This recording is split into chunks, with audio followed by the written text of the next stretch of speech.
All right, first and foremost, appreciate you, my boy, for coming on the pod, man. Moment in Time podcast. I got my boy Christian on here. First and foremost, Christian, tell the people who you are, bro. Tell them where you from, and a little bit about you, a little bit. Yeah, man. First off, hey, I just appreciate the opportunity, you know what I'm saying, to be on the platform. Like you said, Christian Hunter. I'm from Mount Holly, North Carolina. Graduated from Campbell, played ball there. I majored in trust and wealth management. So now, I'm kind of taking that path and in wealth management, helping people manage their money, leverage their money, and create that generational wealth. Facts, and we gonna hop into that too for sure, cause that's a big thing right now, especially in our Yeah. economy. But starting off, bro, I mean, tell us about you, bro, as a kid growing up, man. Like, I know you mentioned you played football, obviously. Is that something that you wanted to do professionally? Is that something you seen yourself going long term with, or did that kind of change along the way? I feel like, well, first I'm gonna say, I feel like my dad did a great job, with raising me, and I wasn't just all football. It was important. At one point, yeah, it was my plan A. As anybody growing up playing ball, that goal is to make it to the league. But he always made sure that I took, school just as important, my education just as important, because he always said that would take me further. Regardless if I went and played in the league, that was gonna end one day, and so I just took that and kind of balanced the two. All right. And I feel like it played out well. I didn't want to be a guy that went to college and was just strictly about ball and wasted 4 years. Um, so just young, man, school was always important. Always had different plans. It wasn't just football. It wasn't just, school. It was, very eye-opening that I could take many different routes, many different paths to become successful. All right, I feel you on that, and I know you mentioned your pops. How big of a role not only did your pops, but your moms and your family play in, I guess, shaping you into who you are today? Man, I've definitely been extremely blessed. Sometimes I feel like it's just me, I'm alone, whatever, but I feel like I genuinely have a village um, that poured into me, that influenced me in a lot of different ways, man. Like, my dad was always hard on me. From a young age, almost, some people would say he was too hard on me, too tough on me. But if I didn't have that, I wouldn't be who I am today. And I Right. feel like my mom balanced that, you know what I'm saying? And, she was there for me, on the emotional side of things. And, we try to tell my dad, like, maybe you could chill a little bit, but, she supported me in that way, being there for me, always being there. But, and then my family as a whole, man, like, they don't even realize, probably the role that they played in my life, regardless to, if they're successful, if they feel like they've reached their full potential, no matter the amount of money they have, man, like, it's always refreshing to be around them. And, they've always motivated me. Like, I would say I'm a first gen college grad, but my my dad graduated. He went back and got his degree like a year before I graduated. Yeah. Um, so I would say, to go from high school to college, like, I'm the first one to do that. And, I take big pride in that, and just being able to take that role, to be the person to do it. So my family was definitely a big motivation for that. Right, facts. I feel you on that, bro. I wouldn't say I'm a first generation graduate either. I mean, I had people in my family graduate, but for Mhm. me personally, I am because I'm the only child on my mom's side, so I'm the first one to graduate for sure. So I definitely feel See, what you I'm mean, the only bro. child as well. Oh, see, bro, that's when see, man, people be trying to come for us, bro, talking about some y'all got only child syndrome, y'all spoiled. I'm like, bro, that's not the case, bro. Like, my mama, she did not. I mean, don't get me wrong, you feel me? I ain't never lack anything, but as far as just like Yeah, getting what I want, that was never the case, bro. So I yeah, definitely feel because you on that. I definitely got the spoiled kind of title as well, but again, I never, went without, but it was also like a balance. Like I said, my dad was hard on me, so it was just like it was rewards in a way. Like, okay, if I go and get A's and B's this semester, I can get a new pair of shoes, or I can get the game to come out. It was always something had to be done, something had to be achieved in order for me to receive. And I think another big thing that people don't understand about only child is like the the stress and the pressure that you have to make your parents proud, to make your Right. pops proud, to make your mom proud, like, because it's just you. You know what I'm saying? Like you got to be the one to make it. Yeah. That's facts. And you ain't got nobody to be like, well, you hard on them, you ain't hard on me. Like, it's just you. So Yeah. everything, you gonna catch all of it, bro. So I feel you on that for sure. But I know you mentioned, bro, you say you from Mount Olive, bro. So tell us No, about it's Mount Holly, North Mount Carolina. Holly. All right, baby. Tell us about it, Yeah, bro. I yeah, ain't never heard of it, bro. I'm from North Carolina, so that's crazy. yeah. It's. I literally grew up like 30 seconds away from Charlotte. Like I would leave the neighborhood I grew up in, man. Like leave 2 minutes down the road, I'm in Charlotte. So it's like 15, 20 minutes outside of downtown Charlotte. Yeah. But smaller town. I got a lot of family that live there and they live in Charlotte as well. But I feel like mm, it would have been easy to fall into a trap, Facts. with where I lived, where I grew up. Not even just like in a streets way where I could get caught up in something, be in jail, be killed. Not in that sense, but not thinking that there's more to the world.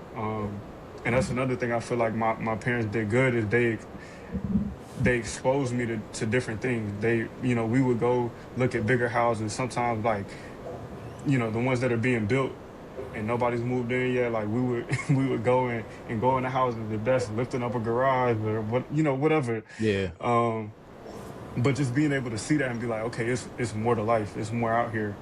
Um, but I feel like growing up in Mount Holly, it made me who I am. It made me humble. It made me, cherish a lot of things that I have now, and I can look back and be like, I came from a situation where, not a lot of people may make it out.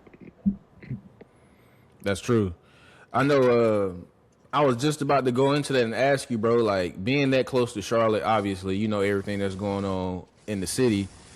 I mean, did it ever like in the back of your head be like, bro, like you got your parents there, they hard on you, but that urge, you feel me, like Mhm. as a teenager, it's like you want to go be out and be with your friends and do all the things, but in the back of your head, like, nah, like that ain't for me. Yeah, man. I would, and I don't want to say this in a way to where it's like I'm talking down on my family or any of that, but it's like I got cousins that, you know, didn't make the best decisions in their life. Yeah, That have potential to be, to be in the league, to be, great businessmen, to, go to school, be doctors, all these different things, man. But they just, fell into that trap, fell into, their environment. And that's one of the hardest things that people don't realize is it's hard to not be a product of your environment. facts. Um, but again, going back to my parents, man, I'm still, blessed to have them. It was always a balance. Like I went to go see both sides. Like, everybody talk about, West Boulevard and Freedom Drive in Charlotte. Like, I got family that stay over there. So, I would go to the cookouts over there, but we would also go down to the south side of Charlotte or the north side of Charlotte, where it might be a little bit more money at, just seeing the differences in environment, seeing the differences in people. Um, and, it would have been too easy, you know what I'm saying, to fall in that trap. Like it was right there. It was right down the street. It was next door to me. It was, you know, in my blood in a sense, with some things and kind of just that want to be successful and know that, if I want to get to where I want in life, I can't follow that crowd. I can't do that. I know what it comes with. I know the risk that it takes. And so, seeing that firsthand is really what was like, yeah, I don't want that. So Fact. being able to see it, be around it was like, yeah, I gotta get away from it. I gotta not, I wouldn't say get away from it because I never wanted to make it seem like I was better than anybody, because that's not the case. Like I feel like you can learn from anybody. Yeah. Um, but just to experience and see it and know that I want different, man, it was just good to be exposed to it. Facts. I definitely feel you on that, bro. I think most people though, like we all got those family members, or people we know of that they could have been anything in the world, and then one wrong mistake, you feel me? You always hear like 30 seconds can ruin the rest of your life. It happened that quick, bro, and like my mom used to always say, like trouble's not hard to find, but it's hard to get out of, bro. So you make a quick decision off emotions, or you just in the wrong place at the wrong time. You ain't even got nothing to do with something, and now like your freedom in jeopardy, everything. So it's a lot that go into that, bro. I think that goes back to that when you the only child, like those things are emphasized to you a little bit more. You know what I mean? Like it's not like you got brothers and sisters and it's like they keeping an eye on you, watching out for you. It's just like you got yourself. You got to look out for yourself. So I definitely feel what you mean by that, bro. So moving along, moving forward. So me personally, right, and I think it was like my senior year in high school, and that was probably like one of the best years for me uh, in football, anyway. Because high school was always easy for me, bro. I never struggled with that. So for you personally, when you were like looking at college and thinking about that, going to that next level, even playing, right? How was your process, right? How was your recruitment? How did it go when you was visiting places? What did you have in mind? How did that process kind of go for you? Because mine was like heavily dictated by my mom. So how was yours? Uh, mm, I would say, I kind of got realistic quick, yeah, with where it was that I was going to be going to school. Of course, middle school, I'm like, during that time, Clemson was hot. So it's like, Yeah, oh, I want to go to Clemson. yeah, That's one of the schools I want to go to. I went to Ohio State, so I went to Alabama, like all of that. But um, I would say probably my sophomore year of high school, it kind of got a little bit more realistic to me with what it was going to look like. Like, yeah, I always said I want to go play D1 football, but it's like, I didn't know what that was really going to look like. yeah. Um, and I was going on the big visits, because my right hand man at the time, like his biggest offer was, well, not biggest offer, he got his first offer from South Carolina freshman year.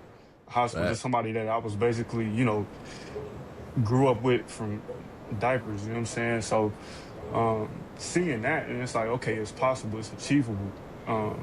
So it was kind of like healthy competition there in a sense, you know what I'm saying? I knew that he got to where I want to get at, you know what I'm saying? So I always looked up to that. And it just kind of got realistic, being undersized, all those different things. So, I just wanted to be real with myself, because I didn't want to think like, oh, I want to go to Alabama or whatever, that not work. And now it's like I don't know what to do.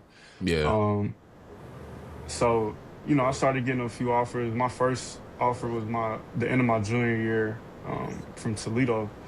And then I'm like, okay, maybe it is possible that I can go play Right. on the next level. And so then a couple more started rolling in, and then COVID happened. So COVID kind of messed up, my recruitment some with not being able to get on visits and everything like that. But um, I don't think I had a lot of stress around what schools to pick as far as location, as far as, anything like that. It was just going to be the best fit no matter what.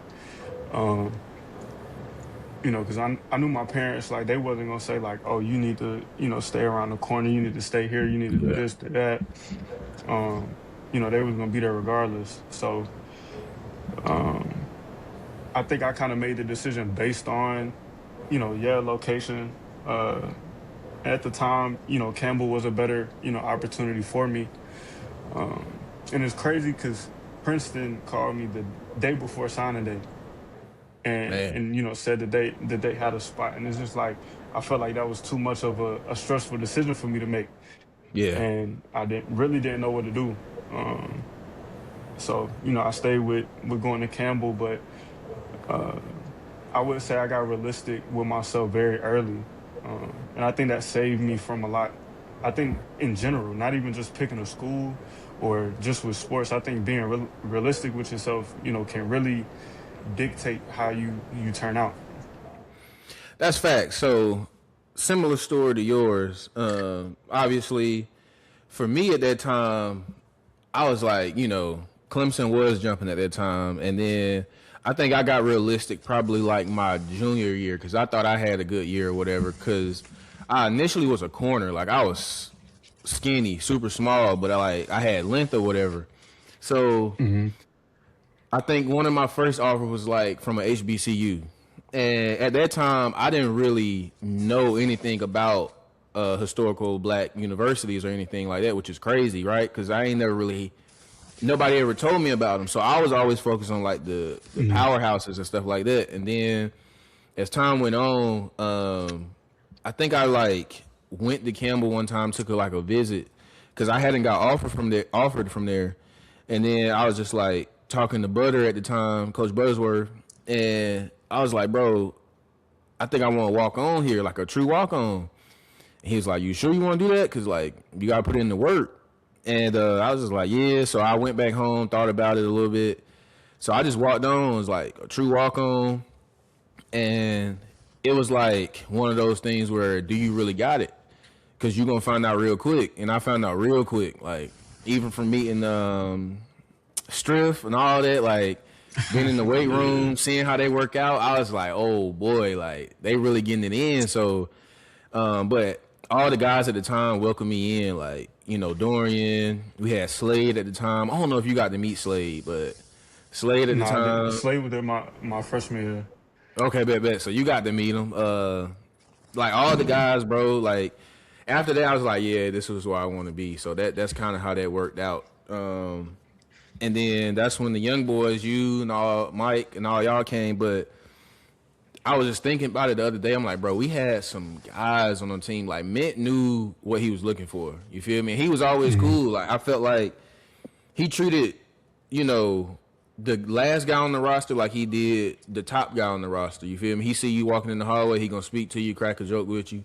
So I just knew that's where I wanted to be. And then going to that same point that you said about being realistic, real quick, I was just like, all right, well, the league probably ain't gonna happen because I got some dogs in front of me. So then it was just like learning how to be a good teammate, learning from the guys in front of me. You feel me?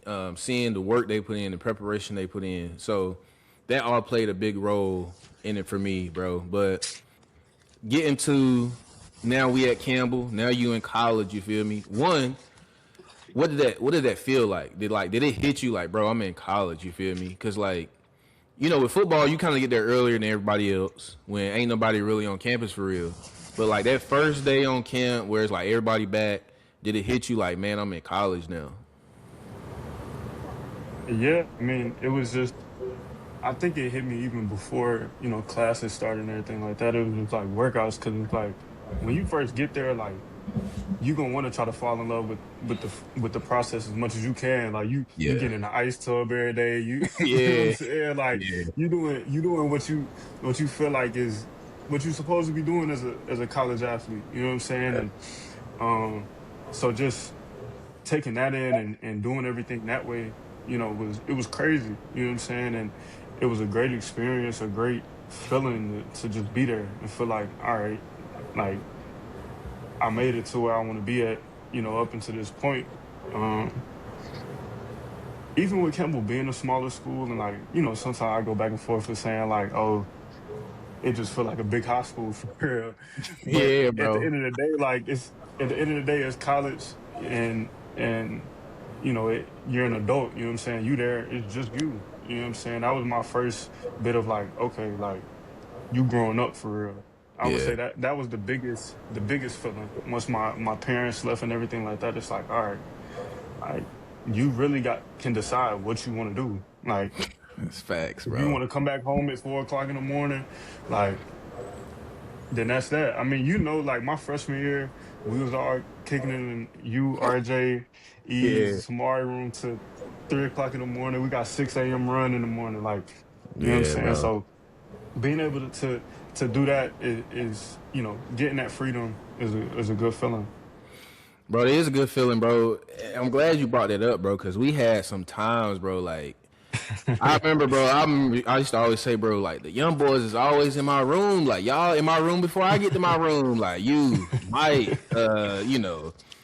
Chris, like all y'all always in my Yeah, room before I get there. I'm like, bro, what's going on? So like, it was kind of crazy because I was like the OG out of the room because I was there, and then that's when y'all class came. So I got to meet y'all. You feel me? And then it was just like the boys just clicked instantly. But like you said, bro, we be in the room at 3 in the morning. But it wasn't like we was on no BS. Like we used to be in there having real conversations, like talking to yeah, each other, giving each other advice. Even at that age, you feel me? It might not have been the best advice, but we was trying to keep each other, you know what I'm saying, locked yeah, in. So it's some stories I for sure we can't even, you know what I'm saying, speak on, but it was some good for times for sure sure. though. It was some good times for sure. And then I think for me though, it made me realize like, dang, like I ain't never have no brothers growing up. You feel me? Like no biological brothers. So to be around y'all and have y'all even ask me for advice or ask me how certain things go, is just like, dang, like all right, bet. Like I wouldn't even say they look up to me, but like they come to me for advice or they asking me stuff. So I'm gonna help the young boys out. You feel me? Because I know how it is when you don't really know nobody on camp for real. Luckily for us, like we had a team, so it's like eventually you gonna get to know these people. But a lot of people they get to college, they don't know nobody. So that was my thing. I just was like, bro, whoever the guy's like, hey, he know he with us. We watch the bam, this so and so. All right, bet we gonna make him family for sure. But we definitely had some good times on camp, bro. But I would say for you personally, why trust in wealth management, bro? Like out of all the things you can major in, right? What made you go with that? What's kind of the inspiration behind it? I- It's crazy you say that because actually I didn't even start in finance at all, trust and wealth management, none of that my freshman year. I was actually a pharmacy major, Oh, bro. and and chemistry just wasn't clicking how it should. You know what I'm saying? I wasn't doing bad, but it's just like for me to go into pharmacy, like this gonna have to click. Yeah, And again, me just being real with myself. It's not that I was saying that I wasn't good enough to do it or I couldn't get it done, but it was just I knew that, you know, something that I knew I needed to be great at, I wasn't the best at. And yeah, so I just started thinking like, okay, what can I do that I can really get into? And I started looking at, going the kinesiology route, then I looked at business, and then, I came across trust and wealth management, which is something that was kind of like very niche, a very niche major. It's the only school in the country that has that. Um, and a lot of people's goal is to be financially, you know, successful. You know what I'm saying? yeah, Money ain't everything. I'm not gonna sit up here and say that money. I guess you could say money can't buy happiness, but money can buy freedom. right. So I knew that I wanted to be wealthy. I knew that I wanted to learn, how to make my money work for me. And growing up, like I wouldn't say my family struggled in any way, but I feel like there was a lot of people around me that came in contact with money that didn't know what to do with it. Yeah, What different moves to make. Yeah, you may have a little bit, or your house might only be 80 grand, but you can leverage what you have. And I yeah, don't think a lot of people realize that. And also, with my community, with our community, a lot of African Americans didn't have the access to this knowledge. Like I used to go over, my dad had coworkers and different things like that, and we would go over to their house, and I'm like, dang, they got 4, 5 cars, big crib. You know what I'm saying? I'm like, and y'all do the same. Y'all do the same thing, but it's just they knew the system. You know what I'm yeah, saying? And systematically, minorities didn't know the system. And I'm not going to strictly put it on race, but it's just like that's how the system was built. And so I wanted to do everything that I could to learn that system so I could, not only help myself, but give back to my community, give back to others, and really learn how to use their money, even if they feel like it's nothing, you can still yeah. do something with that. All right, that's true, bro. That's big.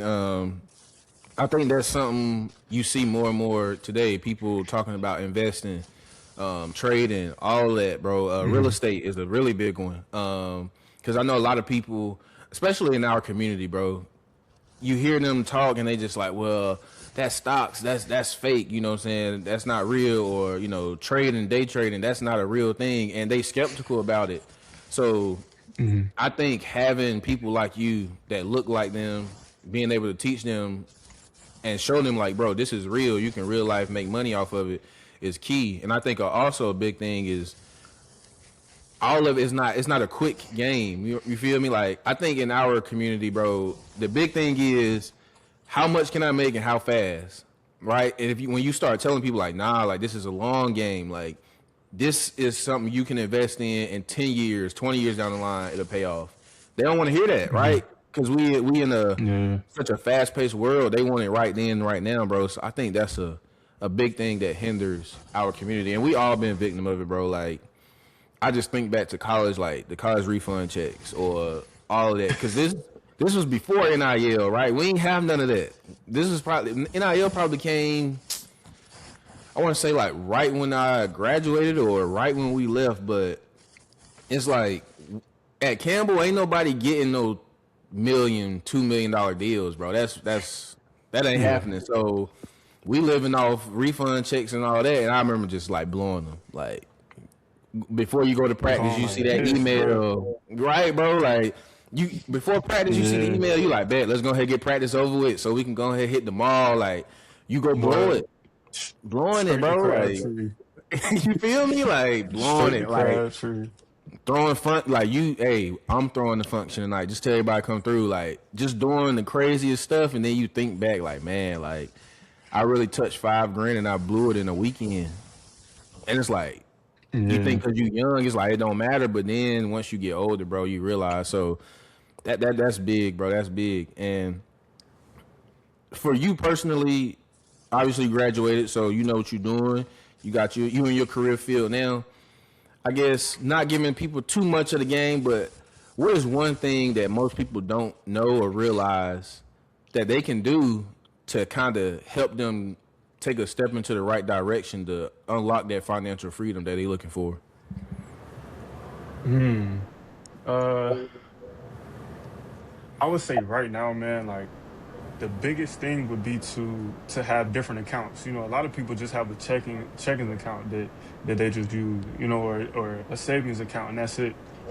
But I feel like I would say like around you would need like 5 accounts, honestly. You know what I'm saying? A checking account, a savings account, a brokerage account where you can invest in those stocks and ETFs or exchange traded funds, high yield savings, and then an account that I would say that last one kind of gets tricky, and it kind of just depends on your goals.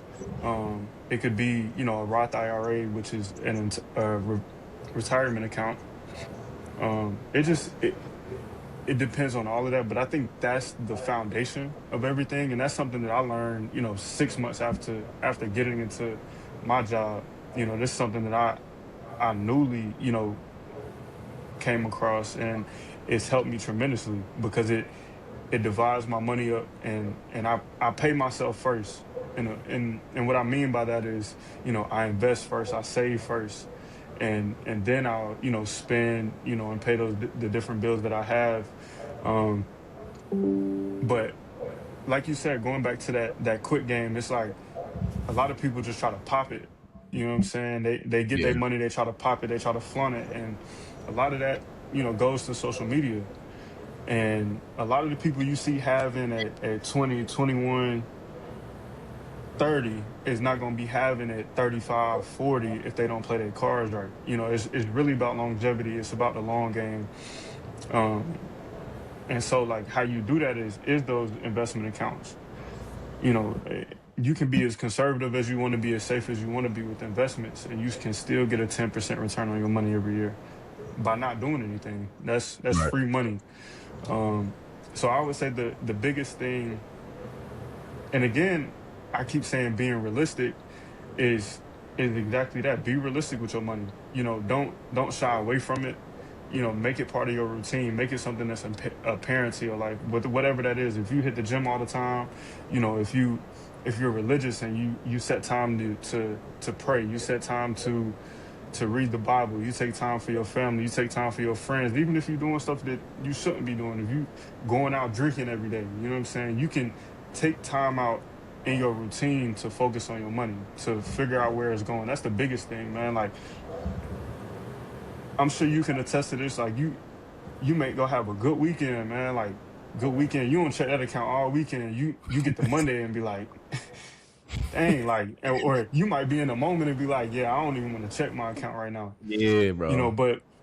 but that's what builds that discipline. That's what builds that responsibility, is being aware, tracking it. Like, I have a spreadsheet that I'll track all my expenses, from bills to savings to everything I spend in a day. And once I did that, I'm like, man, you just out here throwing money away.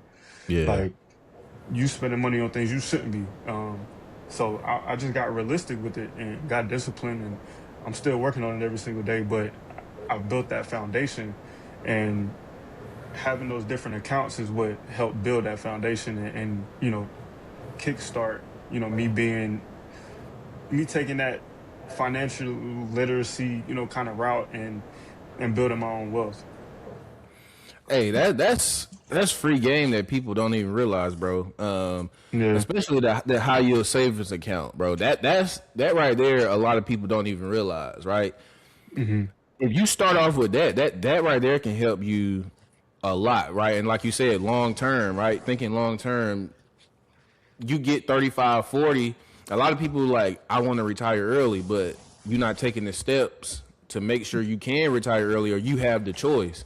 So Hmm. I think it's like average. I think it's the age to retire now is like 65, I believe, or it might be even higher now. So it's just Yeah, like, yeah. bro, you got to think like, do you want to be working? And for somebody who may have just like a job, like a hard labor job, do you want to be Hmm. working until you 65, 70, just to make sure you straight or your family straight? You know what I mean? So those are all things I think we all got to think about, regardless of age. You know what I'm saying? Because I feel like our parents and their parents can say like, "Oh, well, we didn't have anybody tell us this," but we got internet, we got TikTok, we got all this at the palm of my hands, bro. We ain't got to go to the library to get a book. We can just look it up, Chat GPT it. Like that's another thing people don't realize. You can ask Chat like, "Yo, like, show me ways to better manage my money," and it'll give Hmm. you literally all those things, bro. So that's free game that you gave people for sure. I think the biggest question for me, which I usually like to ask people, is like, it's the moment in time podcast, right? So, what was that moment in time for you, whether it was when you were younger, high school, college, even now? What was that moment in time that kind of like changed everything for you, or where something just clicked for you and it made you realize like you only get one life, you don't get no do overs. Like, so what was that moment in time for you? It could have been an event, Uh, something happened, anything. and this kind of, is one of the biggest reasons why I am how I am, today. Um, so back to kind of my family, I had an older cousin that he's probably I'm not gonna say probably, he is the reason why I started playing football. And I used to go with my grandfather, to his practices all the time. And, you know, it's people that he played with that he was better than, that are currently playing in the league. You know what I'm saying? That is on their second contracts in the league. Um, he had when Nick Saban was at LSU, like, he was reaching out to him in the eighth grade. You know what I'm saying? Like, and dang, this is crazy. So he kind of fell down the wrong path, whatever, and that's who I looked up to. You know what I'm saying? That was my big bro in a sense. Spent a lot of time with him, all of that, and he kind of went down the wrong path, and he got two younger brothers. They're younger than me. We're all like 2 years apart, and I knew that he wouldn't have been, a good role model for them at the time. So, I took it upon myself to be that. And, I modeled everything that I did after that. Like, I wanted to make sure that they had somebody to look up to. Um, so that's kind of that moment in my life, man, that that hit me at a young age, but I'm like, they need somebody to look up to. Facts. Um, so even, if they notice now or not, you know what I'm saying? Like they were a big motivator to me because it's just I felt like I had to do the right thing all the time. I felt like they was always looking up to me with whatever it was, you know what I'm saying? I'm kind of big into cars, and so one of them is now like he's big into cars, and I played a role in that. It's just whatever could be positive, you know what I'm saying, that they could do, that they could latch on to, that they could have an interest in, man. Like I supported it and kind of pushed it no matter what. Like I didn't care what it was. Like if everybody was pushing sports, pushing school, like it wasn't just that for me. It was just like whatever they had interest in. It's like, okay, you like cars. Like I had a truck at the time that I was building, and I would take them to the car shows, take them to races, take them to all these different things, bro, like just to open their eyes and show them like what to do. But that's probably one of the biggest influences in my life is going through that experience and that, and just being like, man, I gotta be an example, I gotta be a role model. And it didn't just hit with them, it was just like everybody that was younger than me. I just wanted to be somebody that others could look up to.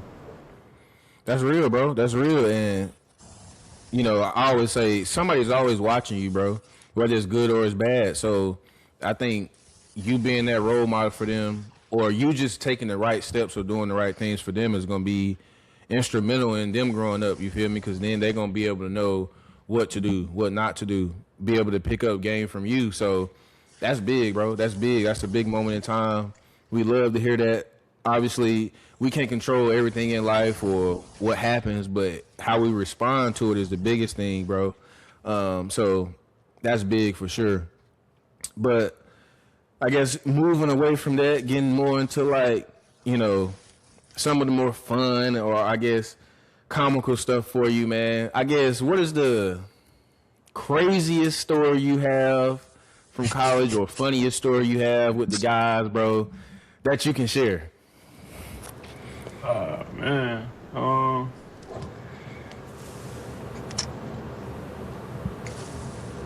I would say, man, it would just have to be them. Probably when we played A&T on Jiho, and Oh yeah, I remember that. I remember and that. so played them on Jiho. We was leading going into halftime. We blew the lead. Well, Yeah. we ain't gonna talk about that. Um, but before we even left, man, and that might have been why we blew the lead, knowing like folks' head wasn't in the right place. But Oh yes, um, bro. like we had our fits out already, like sitting at the crib waiting. You know what I'm saying? And as soon as we got to the bus, we trying to get up out of there quick as we can. What, A&T was what, hour and a half from Yeah, Campbell. yeah. If that, bro. If that. So boom, showered, instantly threw a fit on. He went right back up the road. You know what I'm saying? And just like, but whole time like we had to check in the treatment the next morning. Yeah, So yeah. it's like it was just like basically put an all nighter. You know what I'm saying? But it was fun, man. I think that's what really, moments that I definitely won't take for granted. Stuff I won't ever forget, man. Is just, and I think that comes with playing ball, like knowing the sacrifices you got to make and trying to balance, that social life with school, with football, like all of that, man. Like that was a great time, man. And let's see what else. Let me think. That's hilarious, bro. So about that game, right? So I think this is like, cause I got injured, bro, and then like after that, I was really just going through like do I want to keep doing this, bro, or do I want to just try to see what else God leading me to? So Mhm. that was when I think this was after I was done playing, and this is when I started really getting into like the filming and doing what I'm doing now. So I went to that game, bro, and I remember being on the sideline, bro, and I was talking to Mocha, Yeah. and probably Dorian, and I'm like, bro, we up, we good, like you know what I'm saying, we lit later on. I remember Mocha saying, yeah, they know what it is, like. Hey, we already got it done. We already won. I remember, bro. Yeah, they came out second half, fool. Pick And six. pick six. I think they like drove down the field. The running back ran it in. Bro, I came back, and I looked at Mocha, bro. He just shook his head at me. I said, yeah, bro. We was too lit. We was too. I think Beyonce. No, not Beyonce, but I think Chloe Bailey performed at like their little halftime joint when y'all was inside. So yeah, I knew it was down. It was going downhill from there, bro. Every time I talk to Dorian about that, bro, he'd be like, "Don't bring that up, bro." But like, it's memories like that, bro, that you remember. Like you said, like not even the games or like the crazy games. It's like the memories surrounding that, bro. Like I remember like when we had the little jail blaster war type thing that night, bro. I'm talking about we up to like 2 or 3 in the morning, running around campus, like running people down. You feel me? And it's like, damn, like y'all know y'all got lift in the morning, but you don't even think about that at the time, bro. Like the parties where at Campbell, most people don't know, bro. Like you either at somebody's house or you in somebody's dorm for parties, right? So it's like one way in, one way out. And somebody called the cops. Now we all in there, everybody running out the back type joint. Like it's some crazy moments for sure, bro. It's some crazy moments for sure. But I'll just say before we wrap up, twin, like for you, how big do you want to take what you're doing right now? Right? Is this something you want to do long term? Is this something you want to like move into your own thing and help people? Like, what do you see your long term goal being? Long term, man, I would just say like in general, Yeah, giving back, and just giving back, giving the game, stuff that I learned in school, stuff that I've now learned, with work, learn with, even the millionaires that are clients of ours that I, work with, work for, and just take all that game and just give back. With whatever that looks like, if that's, still in banking, still in finance and working my way up, within the company, I have no problem doing that.